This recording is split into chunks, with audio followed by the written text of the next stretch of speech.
Hello, everyone. We're so happy to have you here with us on the Stronger Marriage webinar produced by the Utah Marriage Commission, hosted by Utah State University. I'm Alexis Alcott, the UMC Interim Program Coordinator, and we're excited to have you join us today as we celebrate 25 years of marriage celebrations in 2023. A huge part of those marriage celebrations is these webinars that we do. So we're so glad that you've been able to join us today. In today's webinar, we're so excited to be joined by Martinson. She is a successful marriage and family therapist, author, presenter, instructor, and relationship expert with over 2 decades of successful experience in counseling individuals, couples, and families to recreate and maintain enjoyable relationships. She received her MS and PhD degrees from Brigham Young University and has since found her passion in helping her clients build loving, trusting, and understanding relationships that enable emotional healing. Viljoka enjoys providing a new perspective for her clients, empowering them to embrace their journey, and loves to see her clients smile again. She has enjoyed mentoring new therapists through teaching, supervision, and sharing her knowledge in publications and conference presentations. And we get her today in our webinar, which we're so excited. In her webinar today, she will share her experience in helping couples manage expectations in relationships and marriages. She will discuss how unmet needs and expectations impact relationships and will identify reasons why couples have a difficult time communicating their expectations. Dr. Martinson will provide tips on helping couples learn to examine and express expectations in order to create satisfying relationships and marriages. If you have any questions, please ask them by entering your questions to the Q&A function that's at the bottom of your screens. The chat will be turned off during the entirety of her presentation, so this is really the best place to ask her questions. We will have a 15-minute Q&A at the end of her presentation, so write down your questions and save them for the end. If you joined us for the CEU credit, make sure to stay on until the very end of the presentation. The survey needed for your credit will automatically load onto the screen, and then you'll receive an email from the Utah Marriage Commission with your certificate. You may also email the Utah Marriage Commission to receive your survey on this webinar. The email for that is marriageCommission@usu.edu. Once the survey is completed, you'll obtain an email with your CEU credit certification.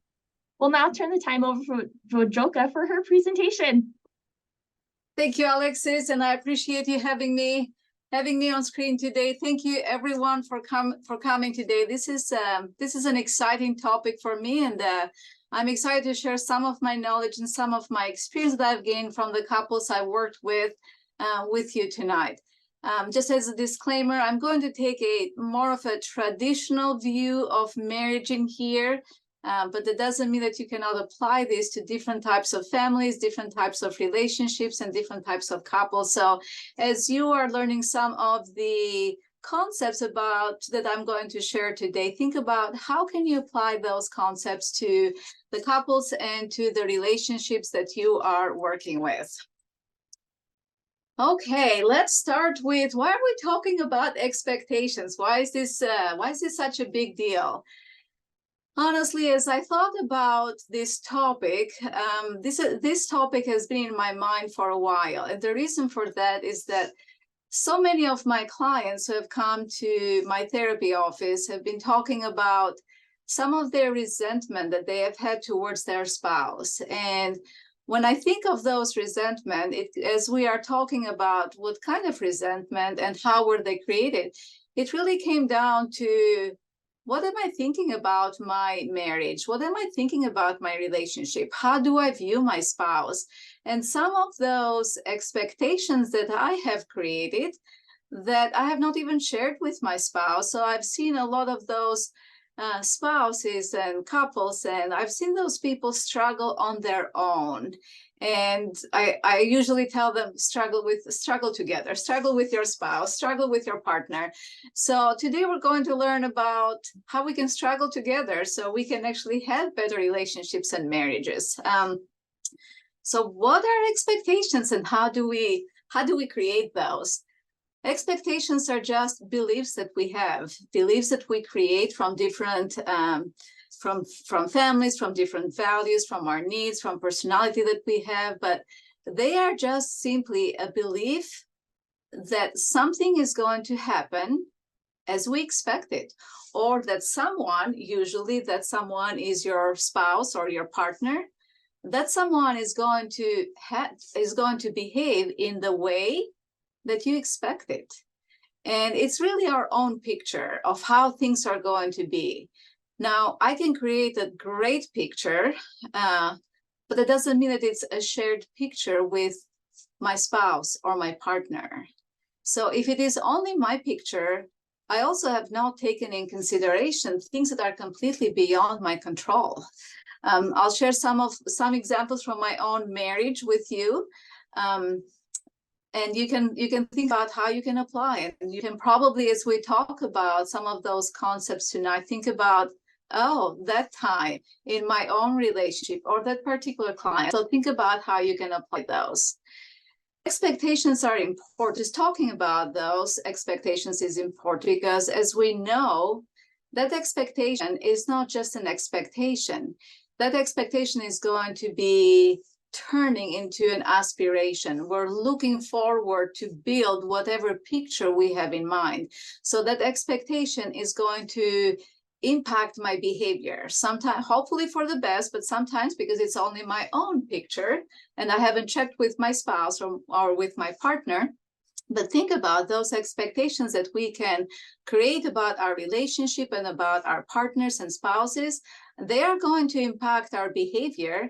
And as we know, our behavior is also going to impact the quality of our relationships and marriages. So how do we create those? Where do we learn about expectations? Where there are plenty of times and plenty of places for us to learn about expectations. It can be my own needs. If I am actually, I consider myself to be an extrovert and I'm married to an introvert, but I have my own needs. I have a greater need than my spouse to be social. I've got certain expectations that I've created from my own family. I've seen my own parents and what kind of marriage they built. And some of my expectations are based on what I've seen my parents model at home.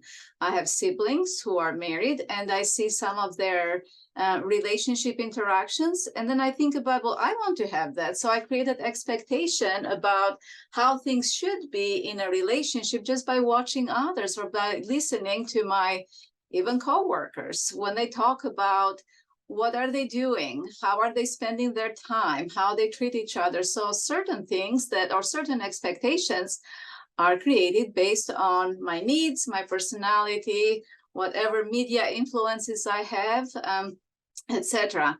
Now, I would say be a little bit careful with your clients when you understand that their expectations or their relationships are coming from that very last item there, the media. Why? Most of them are not realistic. So if we build our expectations of how our relationship should be based on the movies that we watch or based on what other people are portraying in Facebook or other social media, then we probably do not have the best idea of what expectations or what relationships or marriages should be. Now, with that in mind, sometimes I see clients who say, well, is it okay to expect this in marriage? And what brings that for me is maybe some of our clients do not even know. Maybe some of our couples do not even know exactly what to expect in a marriage. And I think it's important for us as mental health therapists or educators, sometimes to educate the couples about what is an okay expectation. Let's think about, is that realistic or not? But to hear some couples say, I don't know what even to expect, to me, it means, yes, they don't know, but they also have not discussed it. So they have not really created that shared expectation that we are going to talk about today. I've listed here some points that I believe personally that they are important expectations to have in a relationship. When I talk to couples, I talk about, think about your expectations and divide them in different categories. Expectations that are very important to you, that you do not want to negotiate. They are important. For example, that trust and commitment, friendship and love. I don't think personally I want to negotiate on that. To me, that's an important expectation that I would love to have in my relationship. However, different couples are different. and different relationships are different. So everybody should have their own way of setting the expectations and their own list of expectations. For me, or for some of the clients that I have seen, this type of expectations that I've listed in here have been some that have come up time after time after time. And I believe that they are important to have in those kind of relationships. So the need for safety and security, the expectation that as a couple, we're going to share time together and we're going to share ourselves with each other as well. The need for that clear communication and understanding, the need for progress. I really like the last one, the need for progress. And a lot of times couples do not think about that expectation. Or I've worked with certain couples that most of the attention was placed on the husband's progress with school, progress with work. And then I've seen some of the wives who have been staying at home and thinking, well, what about me? There is also the need to progress for both of them. So to me, that's an important expectation. Now, and to clarify, need for progress does not mean that I have to go to school. There are different ways for me to progress. So couples need to be also creative with how do they meet those certain expectations that are important for them. So need for progress, since we talked about this, it doesn't mean that need for progress looks the same for me and somebody else. But this is something that, or that list is something that I found to be important for couples that I've worked with. And then, as we know, different couples, different relationships are so different from each other. So whatever expectations I have that is important to me might be completely different or might not even be an expectation for somebody else. With differences in couples and personalities, we also see differences in expectations. And here are some that I think, or I believe that couples need to discuss with each other. If both spouses work, do we have separate bank accounts or do we have one? Who pays for dinner when we go on a date when the two of us are working? Who takes care of the children if the two of us are working? Who takes care or who takes time off from work to go to the doctor appointments, to go to the dentist appointments? What about yard work? Do I do inside work and you do outside work? I don't know. Everybody is different, and simply different couples have different expectations, and a lot of those expectations warrant some discussion with each other, with both spouses, so they understand and they're on the same page about who does what. And when we have that understanding about who does what, we don't have any feelings of resentment because we both know, or we both have decided who is going to participate in certain activities. And if we don't have our expectations met, then it becomes a little bit more difficult in our relationships. We experience a lot of disappointments, a lot of regret, and nobody likes to have those feelings also, although they are sometimes very common in marriage. And it's not about, do you get bored in your marriage or in your relationship? Do you have disappointment? We all experience those feelings. It's about, what do we do when we experience those feelings?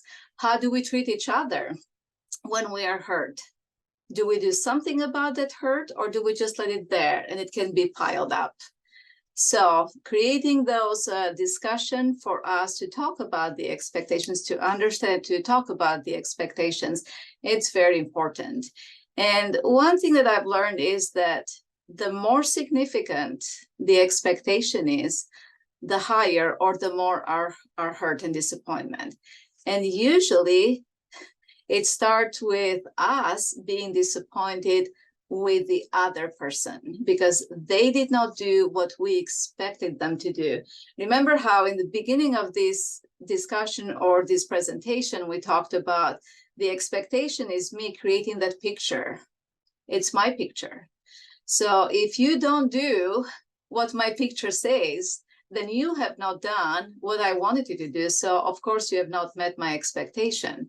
So really that disappointment, it's mostly directed towards others if we have not examined that expectation. Today we're going to talk about how do we examine our own selves and our own expectations for us to have more realistic expectations and to have a better relationship with our spouses and with our partners. So what kind of expectations are there? Well, I kind of narrow it down to two types of expectations: the unexamined ones, the unexpressed one. And what I mean by unexamined, I don't even know if they are realistic or not. I might have this grand expectation of how my relationship with my husband is going to be, how much time we are going to spend together, how much money we're going to make together. But is it a realistic expectation? Have I examined that? A lot of times when those expectations are not examined, they are most likely unrealistic. And they are most likely kind of a formula to create a lot of hurt and resentment, because I created this expectation that is just too high for me to meet. But if the expectation is examined, I know if this expectation is realistic or not. And sometimes for me to turn an expectation from an unexamined or unrealistic one to a more realistic one is to actually have some input, either from myself or from others who I trust, and I'm actually talking to them about this expectation that I've created. It can be from my spouse, from my partner, but some accommodations can be needed for me to turn an expectation from an unrealistic one to a more realistic one. And when I express those to my spouse, to my partner, or even to a coworker sometimes, when I express those, it creates not only just that clarity in communication, but also it increases the connection. Really talking about expectations is not only the two spouses or two partners come towards each other, they are in the same page, but because they are talking about something that it's impacting their relationship, they are increasing their connection with each other, which really that is what we want in any type of relationship. Now, I've written here an expectation that this is actually a real expectation that came from a couple that I worked long time ago. They were both college students, and they came from different types of families. They grew up with different types of expectations. And they both had talked about, they wanted to buy a car. They both had talked about buying the car. They both had the same goal. We want to buy a car and we want to save. However, that conversation was not taken till the very end. I have a friend of mine who has taught me an expression that I love to use it. Take the water till the end of the row. And that's what did not happen in this particular case. The wife says, I'm going to just buy only the necessities. Is this expectation realistic for her? Well, maybe yes. That's how she grew up. She actually came from a family that was very frugal, and they got things that they needed by saving as much as they could. So she comes from, if I don't buy anything else, just whatever the basics we need, then we can buy the car as fast as we can. The husband came from a more wealthy family, and the husband put a lot of emphasis into eating healthy. Now, as you can see in this example that I have here on the screen, he also does some cutting. He's not buying new clothes, so he's contributing towards the goal. They both have the same goal. Is that expectation realistic for him? Absolutely. They both have, in their view, the expectations are just fine. It's a realistic expectation. But what's missing from this example is that they're not in the same page. They do not have a shared expectation, and they have not really come to they have not come to really come to a very good plan about how are we going to do this? What does it mean to buy the car as fast as we can? How many months? What are we going to save? How are we going to save? What are we going to cut? So you could see the frustration in here. I'm frustrated with my husband because he's still buying expensive things. He's not buying clothes, but he's buying expensive things. And unless we table those expectations, unless we talk about those and we come to that shared understanding and shared plan about what are we going to do and how we're going to do this, that means we can actually avoid some of the headaches that couples can experience when the expectations are not shared.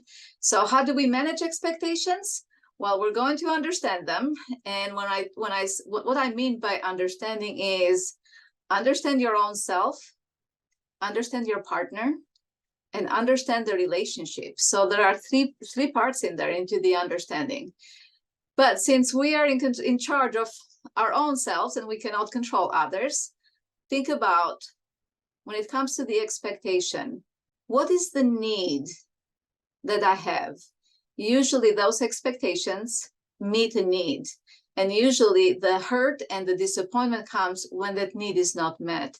So when you find when you find yourself as hurt or disappointed, think about, what is the need that I have? Why do I have this expectation? And what is the need behind it? And then examine it. Try to understand if this expectation is realistic. If it's not realistic, it won't hold it. If you are going to examine it and you say, but it's not really what my spouse can do, but it's not really what I can do, then what you are going to find is that you're going to do one or the other. You're going to say, it's not a realistic expectation, thus I'm not going to carry this as an expectation. Or you're going to think about, how can I make it a realistic one? And with some accommodations, you're going to make or to create another realistic expectation, which is a much more healthy expectation to have. And then the third part is express it. It's not enough for me to know my needs, to know my expectations, but not express it. That expression creates that shared meaning. So marriage, relationships, working relationships, wherever you are going to be, the idea comes that we create that shared understanding by discussing things together. So does my partner know what my needs are?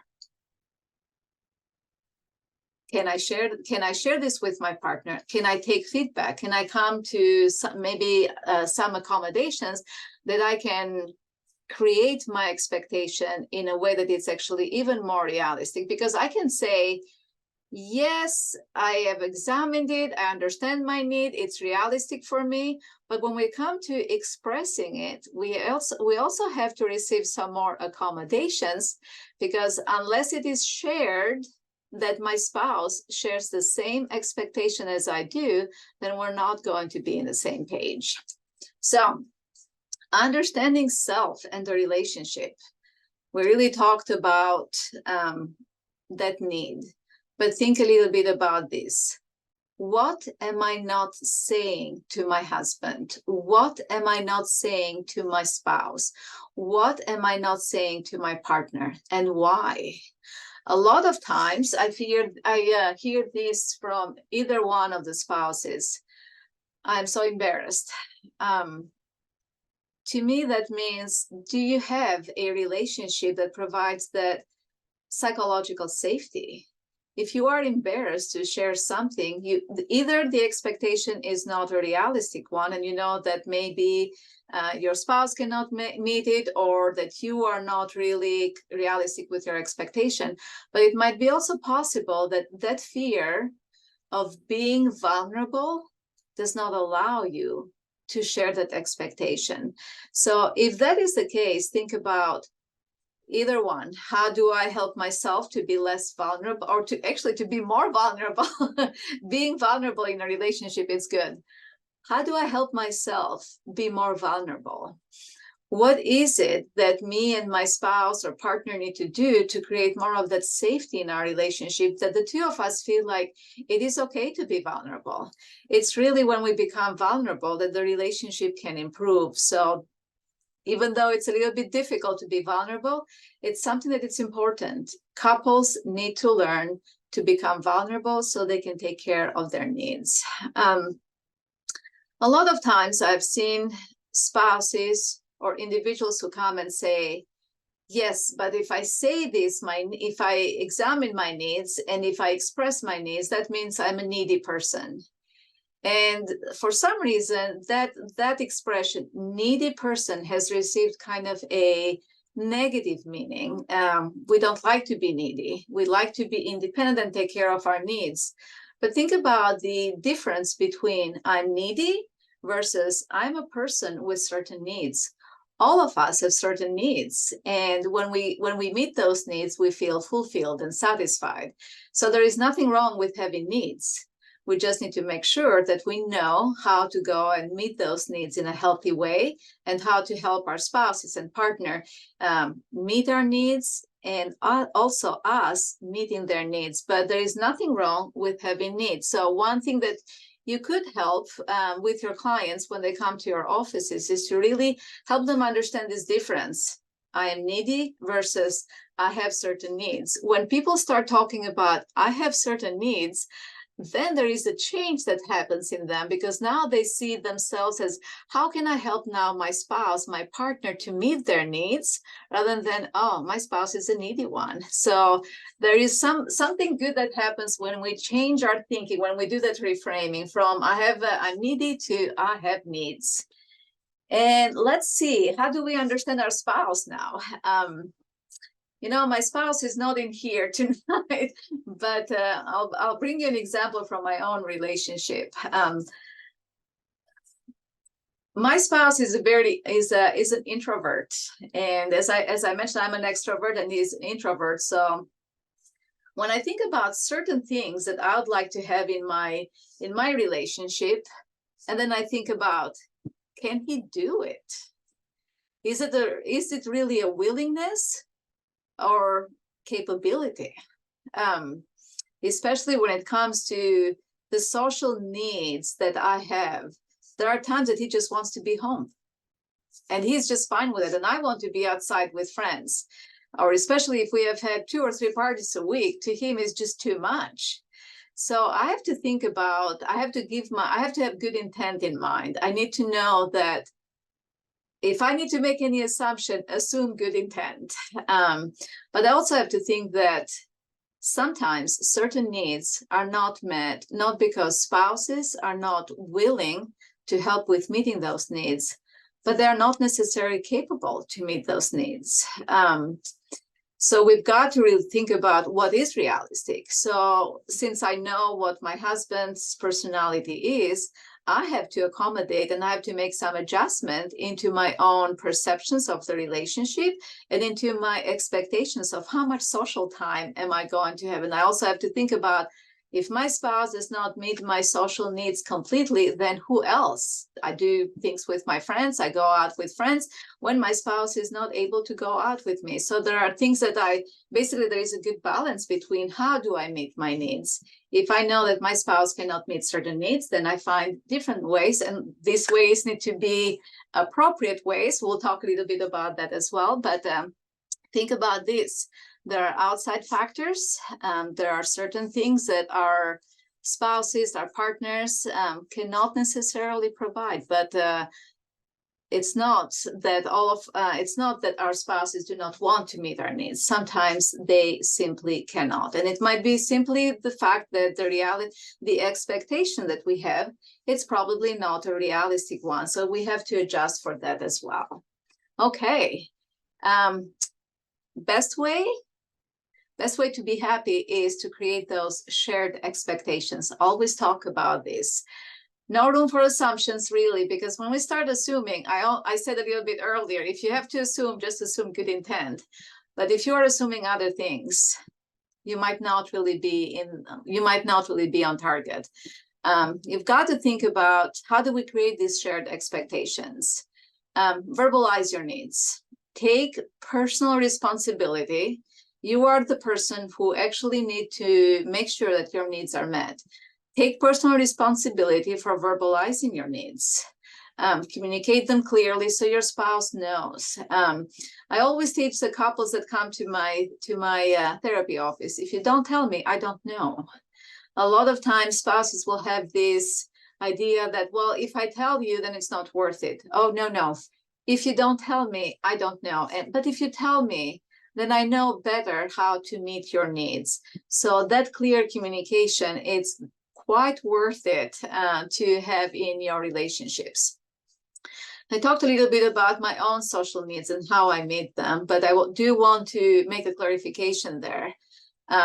Your spouse is not the only one who can meet your needs. Your partner is not the only one. Now, I'm not saying that, okay, we should, let's say if I have a greater need for physical intimacy and my spouse cannot meet that need, it's not okay if the spouse is not okay with that to actually go and meet those needs somewhere else. No, think about this. Those needs can be met by somebody else, but whatever is appropriate for that particular relationship, whatever is appropriate between both spouses, and that's why that creating shared expectation, discussing it, it's important. So as we come together and we discuss, what is my need? How can I meet this need? Can you meet this need for me? Can you help me meet these needs? And as a couple, you make the determination about who is the best one to meet these needs for you, and how often, or how are we going to meet these needs? But at the same time, think about this. Your spouse is not the only one who can meet all of your needs. There are needs that can be met by family members. There are needs that can be met by friends. There are needs that can be met by coworkers. So just have that clear communication with you. All right. I like to have the regular check-ins with either spouses or partners or whoever you are in a relationship with or whoever you are actually seeing. Talk about how are we doing, and it is okay. It is okay to say, I don't know what your needs are, and I don't know how to meet them. I'm willing, but I just don't know. So if you can teach me what your needs are, if you could teach me, if you could help me learn more about you, then I can make sure that I can meet your needs. The more we communicate, the better for any type of relationship. I put here some examples of unshared expectations. And these are really good intent, but really having good intent sometimes does not just bring that connection with each other. If you love me, you know what I need. No, it doesn't help. It doesn't work like that. If you tell me, then I can better meet your needs. But here is, I've seen several couples who have actually shared this kind of expectations. We're going on a vacation, and usually the wife is the one who plans everything, and she says, I've got everything planned out. I've got all the places we're going to visit. And guess what? The husband says, I've been working so hard all this week. I just want to go out there and just read a book and relax. What will happen? Most likely the wife will feel resentful towards her husband who is staying at the hotel room, reading a book, or who is just sitting there out in the nature, reading his book. The expectation is not shared.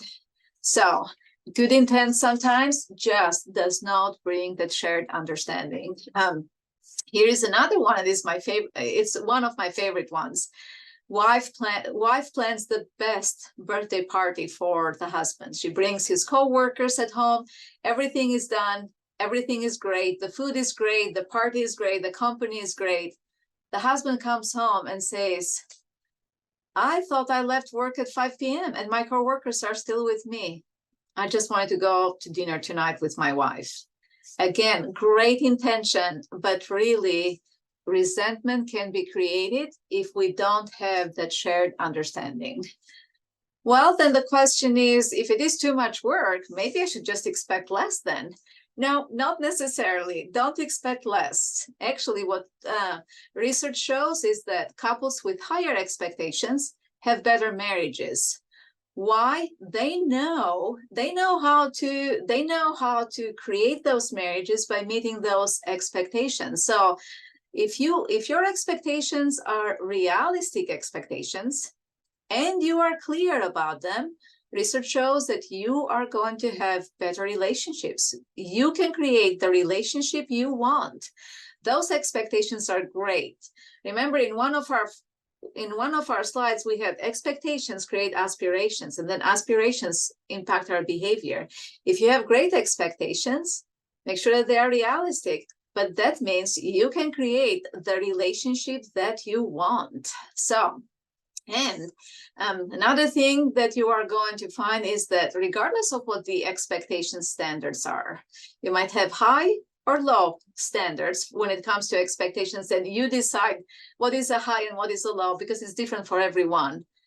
But when they are not met, the person experiences relationship distress. So even if you have low expectations, you can still experience that distress. So no, having lower expectation might not be the best way to go to improve the relationship, but having higher ones and being clear about them and having shared ones, it will actually help you have a better marriage, better relationship quality.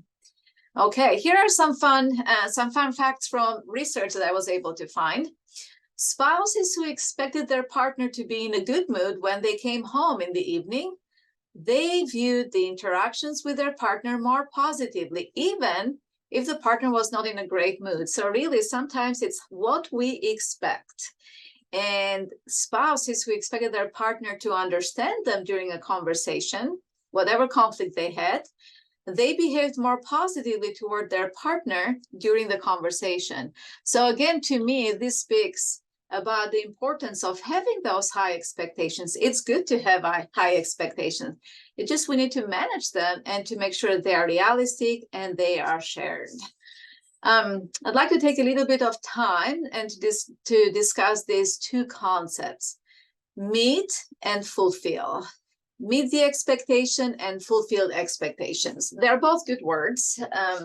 And maybe sometimes for some of our clients, there will be not any difference between meet and fulfill, but I'd like to actually bring some awareness to you, and you can decide how you want to, or you can decide which word will have more meaning for you and for the clients that you are going to work with.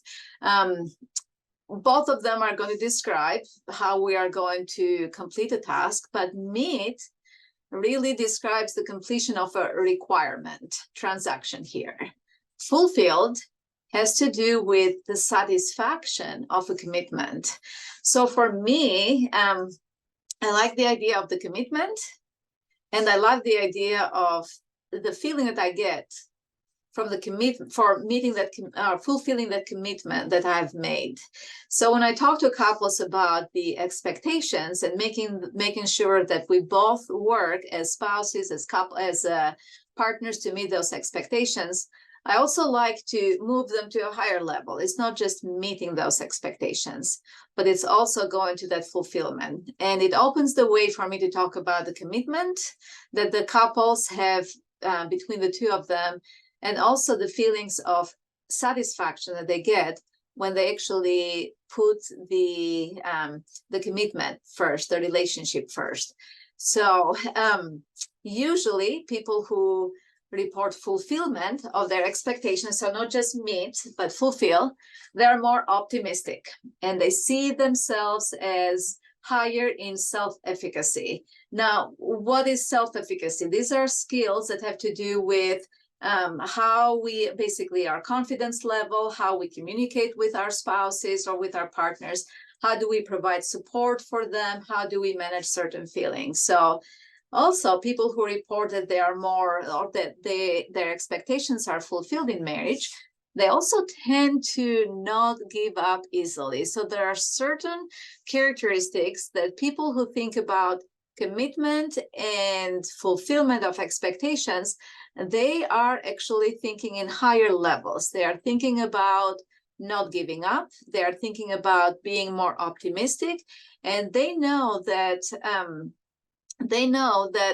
basically the higher the expectations, even though they have to do some work to fulfill that expectation, but because they have high expectations, they are actually getting better at those self-efficacy skills that are very important for the relationship. So it's kind of a circle. If I have high expectations, I've got to think about having them realistic. I have to think about how do I make them shared. But as I'm developing those skills, those skills are also helping me become more confident in my relationship. They're helping me create or have better communication skills. They're helping me also manage better my feelings of hurt and anger, especially if I create those shared expectations for if my spouse says to me, I cannot do what you are asking me to do, or I can do this, but not that.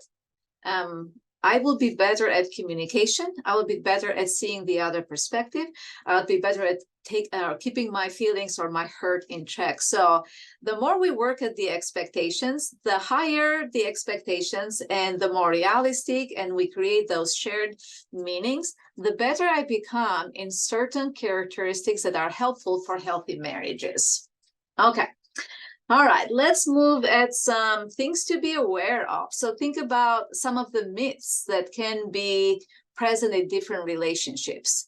A lot of times people say, well, there is no conflict. I mean, if I have conflict in my marriage or in my relationship, that means my relationship is not good. No, there is no conflict-free relationship. There is no mistake-free or hurt-free relationship. Expect that you are going to have those. Expect that as you have conflict, expect to repair that conflict. Expect to work with your spouse in repairing that conflict. But also expect that when you are hurt, expect to take care of those feelings. Marriage will not solve all of your problems. Absolutely no. You have other problems that are going to be created in a particular relationship or in a particular marriage. However, expect that when those problems come, that you are able to communicate with your spouse, that you are able to work with your partner to solve those problems.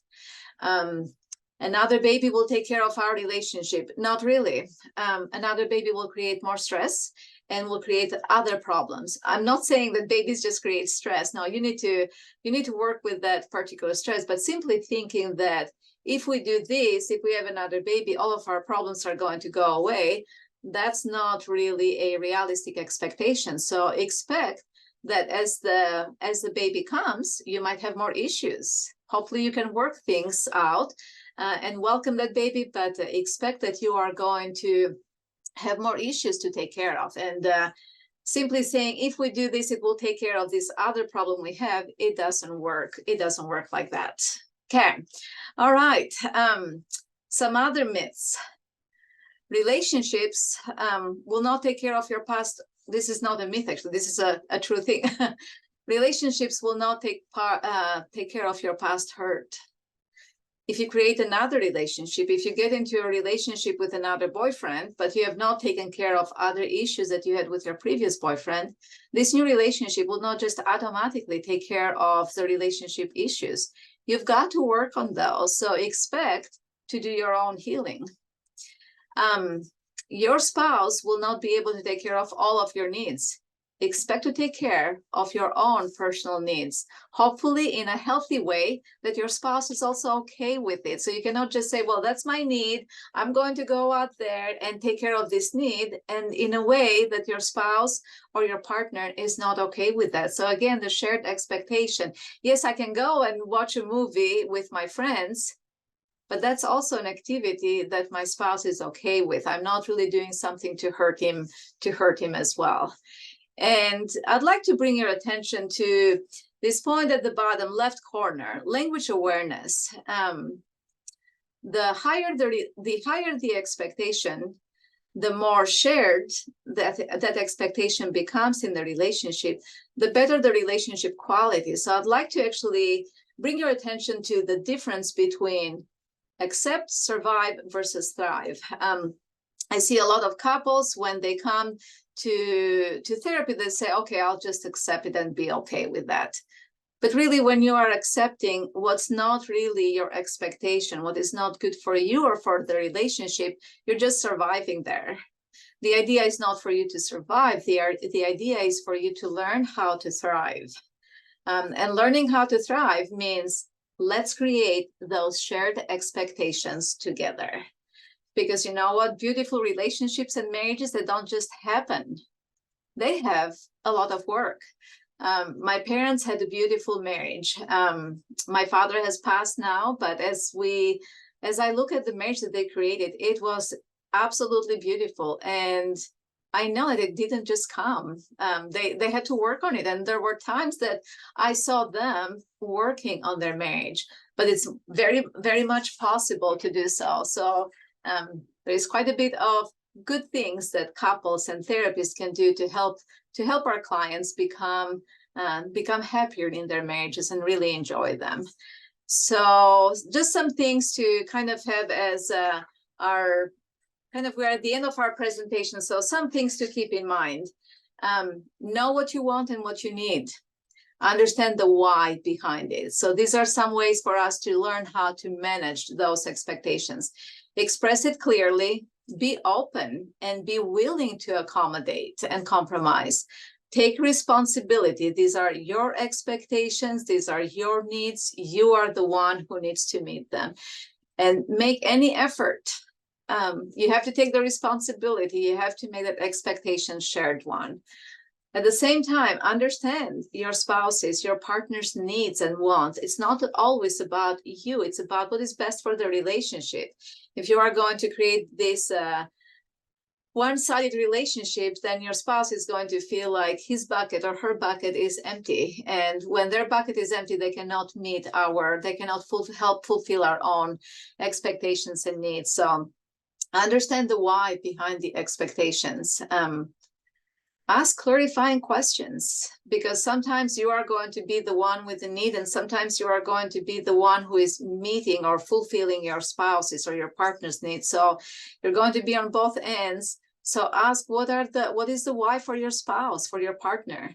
Ask clarifying questions so you understand exactly where your partner is and what his or her needs are.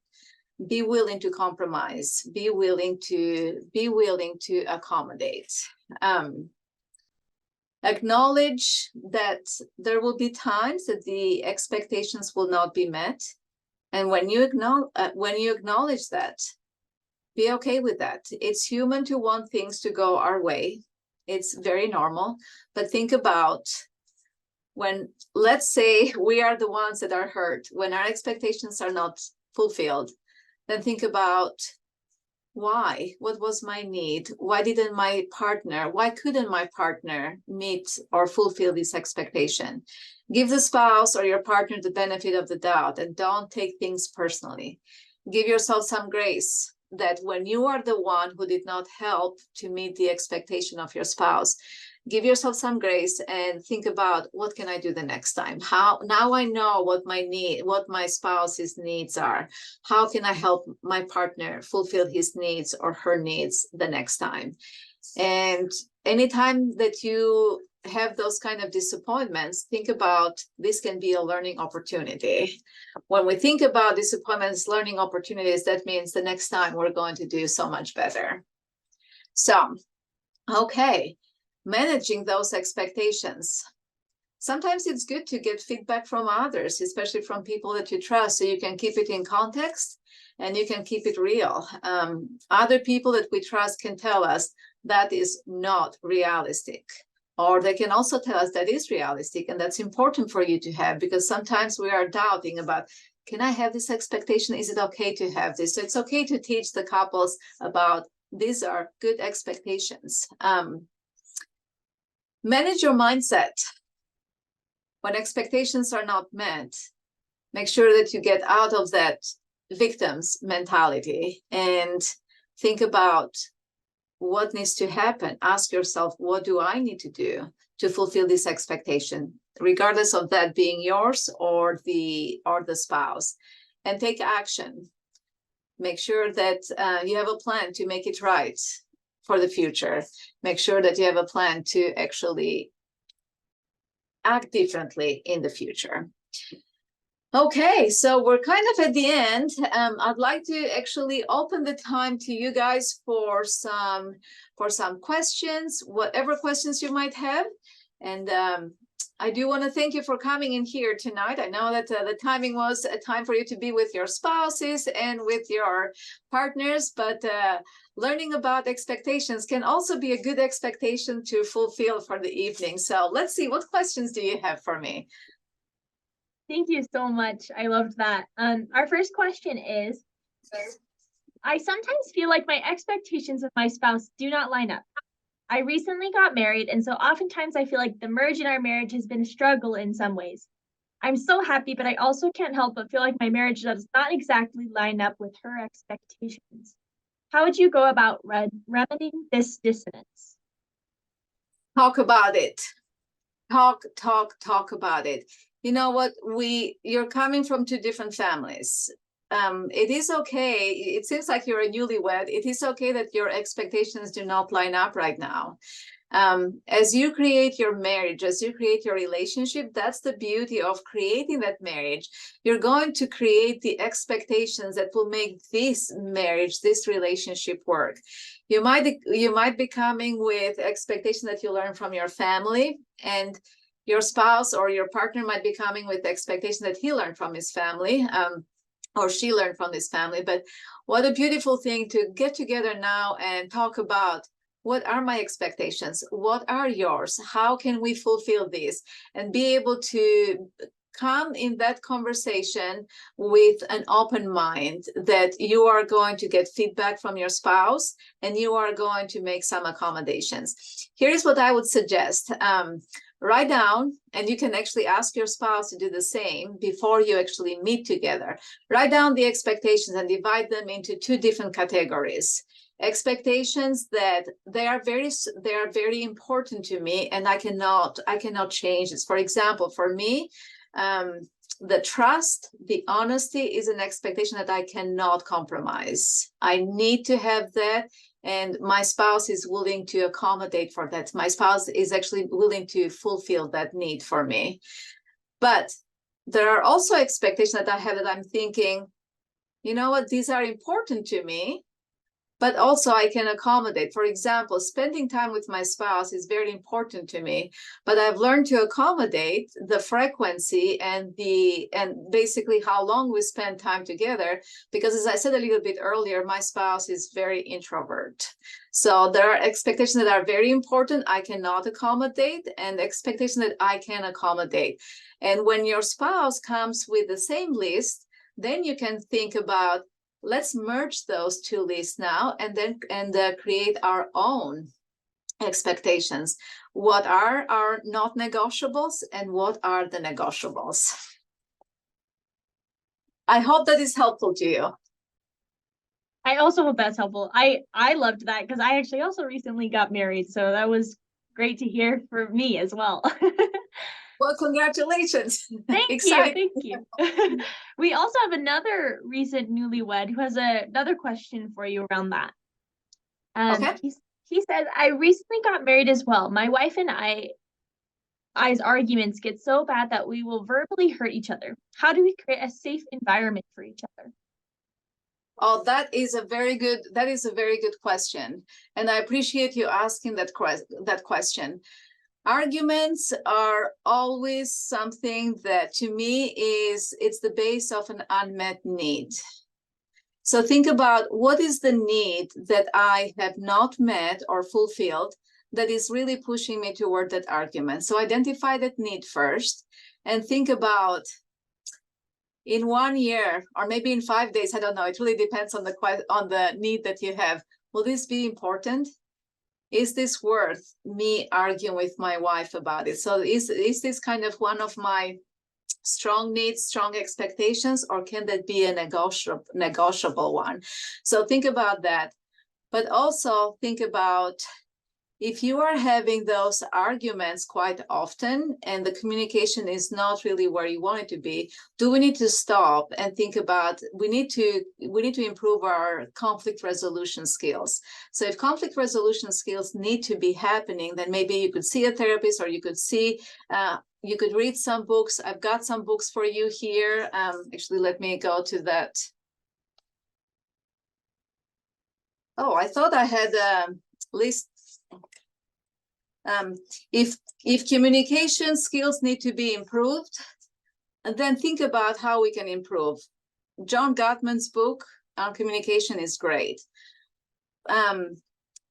If you need to just say, you know what, we are too frustrated right now, let's table this for tonight and let's come back and discuss this tomorrow when we are clear and we have kind of taken a step back from being so overwhelmed with feelings, that communication or that conflict resolution can go so much better.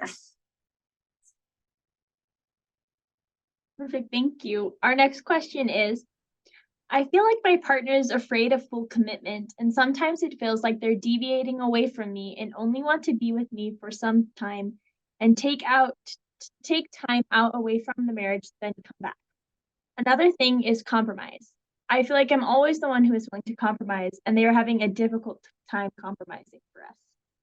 Okay, and you know what? That is information for you. A marriage is good when a relationship is good when both spouses learn how to give and take.